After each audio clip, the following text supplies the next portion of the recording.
Welcome to Luca and Miguel. Enjoy the video. You start by assembling your FL paperwork and materials: registration, decals, approved font or stencil, marine-grade paint or vinyl, and measuring tape. Measure from the bow along the hull to the mandated placement. Mark a guideline with pencil. Once done, clean the area with 70% isopropyl to strip wax and oils, then degrease with fresh water and let it fully dry. Make sure your surface is smooth and firm, because accurate adhesion and paint coverage depend on this initial prep. You now transfer measurements into a visible layout. Place a template or stencil against the guideline and verify each character's height and spacing meet FL rules, typically 3 to 4 inches tall and readable.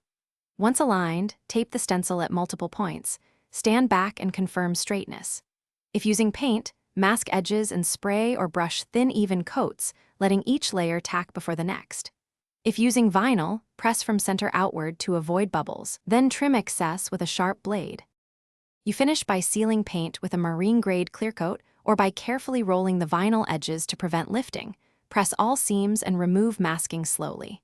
Then let the markings cure undisturbed, typically 1 to 3 days depending on temperature and product, and avoid launching until fully set.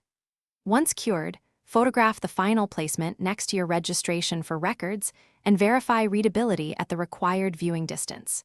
If letters peel or run, gently remove and redo the affected area. Thanks for watching and please subscribe. It's the best investment you'll ever make.